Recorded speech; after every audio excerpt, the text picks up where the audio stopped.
কলকাতা পৌরসভায় একটা permanent architect নেই?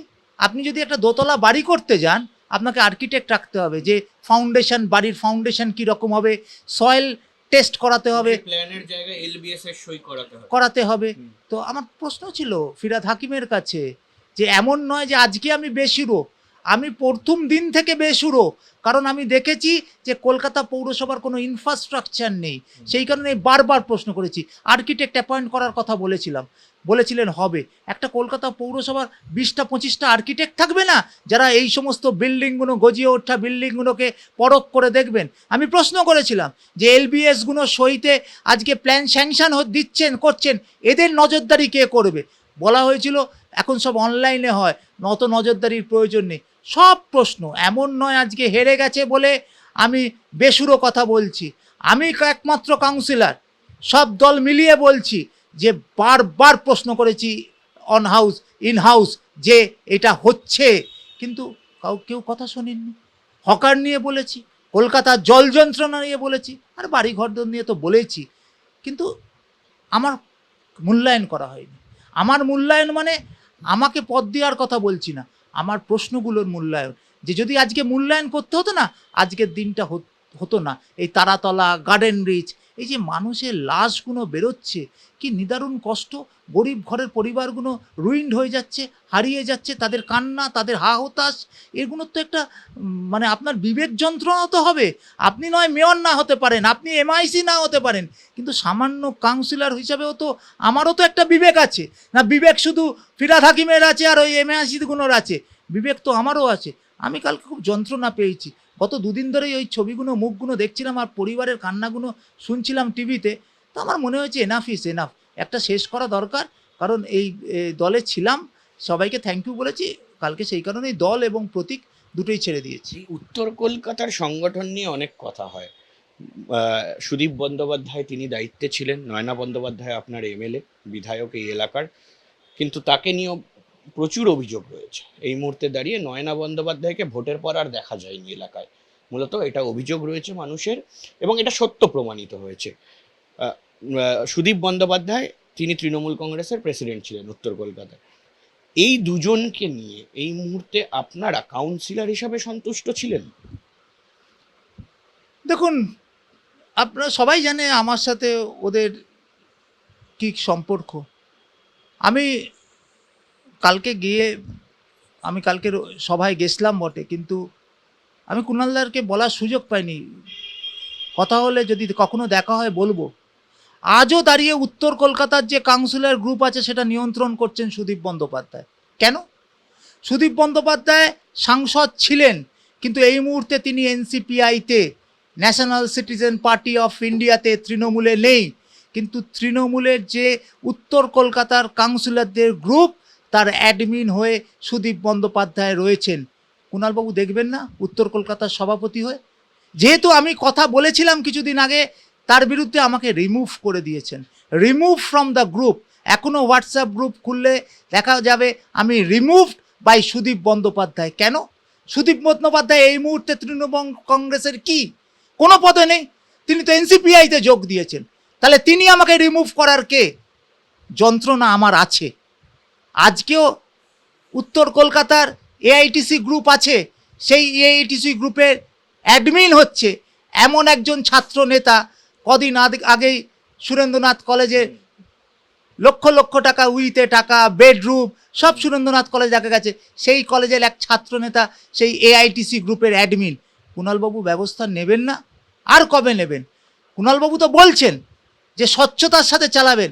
স্বচ্ছতার সাথে চালাতে গেলে ওই সব লোকগুলোকে বাদ দিয়ে চালানোর চেষ্টা করুন। দেখুন, আমি বীতশ্রদ্ধ, কুণালবাবু নিশ্চয়ই লড়াই করছেন, তার লড়াইকে আমার স্যালুট। ঋতব্রতবাবুরা যা করছেন তারা করুন, তাতে আমার কিছু যায় আসে না। কিন্তু এই দলটা যেভাবে চলছে আমি কিন্তু তিতি বিরক্ত। আমি দলটা কেন করব বলুন তো? একটা তো নীতি থাকবে, একটা তো আদর্শ থাকবে, একটা তো কাজ করার পরিবেশ থাকবে, কোনোটা আছে? আমি তো উদাহরণ দিয়ে দিয়ে বলছি যে সুদীপ বন্দ্যোপাধ্যায় আজকের দিনও অ্যাডমিন হয়ে বসে আছেন তৃণমূল কাউন্সিলরদের গ্রুপে। কেন? কে ব্যবস্থা নেবে? আজকের দিনে দাঁড়িয়েও নর্থ কলকাতা এআইটিসি যে গ্রুপ, অল ইন্ডিয়া তৃণমূল কংগ্রেসের গ্রুপ, সেই গ্রুপেতে এমন একজন ছাত্র নেতা রয়েছেন যার সম্বন্ধে কেচ্ছা কেলেঙ্কারি সুরেন্দ্রনাথ কলেজ নিয়ে ভর্তি, তার বিরুদ্ধে কে ব্যবস্থা নেবে?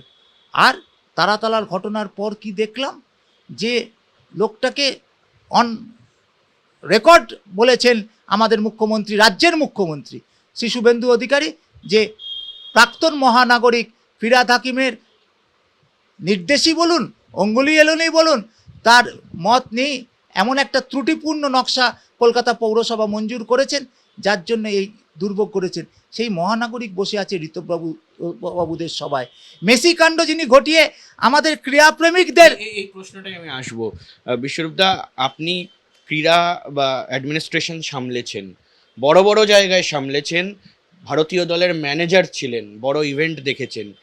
এই যে মেসি কাণ্ড হলো, মেসির মতন একজন তারকা, তিনি লিওনেল মেসি, তার মতন একজন তারকার কোমরে হাত দিয়ে ঘুরে বেড়ানো, পেটে হাত দেওয়া, গায়ে হাত গোলানো, এই যে লজ্জা, আমরা সেদিন রাতে পরপর দুটো ইভেন্ট দেখেছি অন্য রাজ্যে, একইভাবে হয়েছে কিন্তু সুষ্ঠুভাবে হয়েছে। এই যে লজ্জা, আপনার ক্রীড়া প্রশাসক হিসাবে কি মতামত এই বিষয়ে? দেখুন, এই প্রশ্নটা বোধহয় আপনি এই প্রথমবার আমাকে কেউ করলেন। দেখুন, সেদিন মেসিকে নিয়ে যা ঘটেছে, সব দিক থেকেই সেটা একটা অরাজক অবস্থা। এর জন্য কিন্তু সকলেই দায়ী, শুধুমাত্র তৎকালীন সরকার প্রশাসক শুধু নয়, যারা সংগঠন করেছেন তারাও সমান দোষে দুষ্ট। আপনি দেখবেন অন্য সব জায়গায় যেখানে যেখানে মেসিকে নিয়ে শো হয়েছে, সব সন্ধেবেলায় হয়েছে, লাইটে আলোয় হয়েছে। আলোয় হলে মানুষ অনেক আরামের দেখতে পাবেন, আলোর খেলা দেখতে পারবেন, অনেক মানুষ একত্রিত হতে পারবেন, অনেকভাবে সেটা শোটা অনেক সাকসেসফুল করা যাবে। কিন্তু এখানেও সংগঠনরা কী করলেন, একই দিনে দুটো করে দিলেন, অর্থাৎ বেশি টাকা আয় করব বলে সন্ধ্যেটাও একটা শো রাখলেন, দুপুরে একটা রাখলেন। কেন আমাদের শোটা সন্ধ্যেতে হলো না? কেউ কি জিজ্ঞেস করছেন যারা অর্গানাইজার ছিল তাদেরকে? আমাদের শোটা, কলকাতার শোটা কিন্তু আপনি যদি বলেন গাফিলতি সর্বত্র ছিল, আয়োজনের প্রথম থেকে 100 পর্যন্ত গাফিলতিতে ভরা ছিল।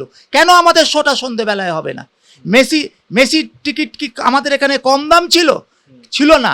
কিন্তু ওই যে বললাম, খেলা যারা সংগঠন করেন তাদের দায়িত্ব ছিল না, ওগুলো তো ছিলই। সরকার তো অত্যন্ত জঘন্য ঘটনা ঘটিয়েছেন, যেভাবে ক্রীড়ামন্ত্রী, তাদের পরিবাররা মেসিকে নিয়ে মনে হচ্ছে মেসি তাদের ঘরের ছেলে, সেসব তো মানুষ বলেছে, মানুষ দেখেছে, মানুষ বীতশ্রদ্ধ হয়েছে, ছিছি নিন্দে শুধু তো কলকাতায় নয়, সারা ভারত জুড়ে পৃথিবীর অনেক জায়গায় হয়েছে। কিন্তু এ দায়িত্ব কিন্তু যারা সংগঠন এই মেসিকে এনেছেন তাদেরও, কারণ তারা ভেবেছিলেন কলকাতার মানুষকে বোকা বানাবেন, সেই কারণে তারা দুপুরবেলায় এই শোটা রাখলেন। আচ্ছা বলুন তো, দুপুরবেলায় আপনি যদি আজকে আইনক্সের সিনেমা দেখতে যান, দেখবেন দুপুরের শোতে লোক কম আসে, ইভিনিং শোতে বেশি লোক আসে।